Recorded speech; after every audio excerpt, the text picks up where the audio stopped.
मुलगी परत आणण्याच्या बहाण्यानं भोंदू महाराजांनी लाटले 1,00,000. स्टॅम्प पेपरवर खोटी हमी, पवनीमध्ये भोंदूगिरीचा काळा बाजार उघड.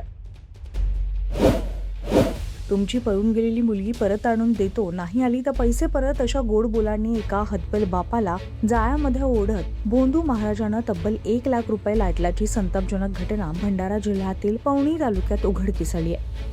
पिंपळगाव येथील हेमदास बावणे नावाचा तथाकथित महाराज जादूटोना, पूजा आणि चमत्काराच्या नावाखाली लोकांना गंडवत असल्याचा धक्कादायक प्रकार समोर आला असून अनिष्ट हस्तक्षेपानंतर या भोंदूगिरीचा बुरखा फाटला. माहितीनुसार शिवशंकर डोरले यांची मुलगी घरातून निघून गेल्यावर कुटुंब चिंतेत होतं आणि त्याच वेळी बावणे महाराज यांनी हरवलेली माणसं परत आणतात अशी माहिती डोरले यांना मिळाली. आशेच्या भरवशावर त्यांनी महाराज गाठले.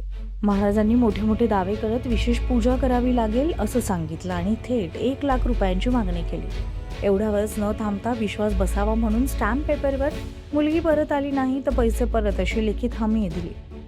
हतबल बापानं मुलगी परत येईल या आशेनं पैसे मोजले, पूजा झाली, विधी झालाय, पण मुलगी काही परत आली नाही. उलट पैसे मागायला गेल्यावर महाराजांनी हात झटकले. फसवणूक झाल्याचं लक्षात येताच डोरले यांनी अनिसकडे धाव घेतली. अनिष्ट कार्यकर्त्यांनी थेट महाराजाला गाठत सवालांचा भडीमार केला आणि अखेर संपूर्ण भोंदूगिरीचा भांडाफोड केला. या घटनेनंतर अड्याळ पोलिसांनी कारवाई करत भोंदू महाराजांविरोधात गुन्हा दाखल केला असून आता या चमत्कारी महाराजांनी आणखी किती लोकांना अंधश्रद्धेच्या नावाखाली लुटलं याचा तपास सुरू आहे.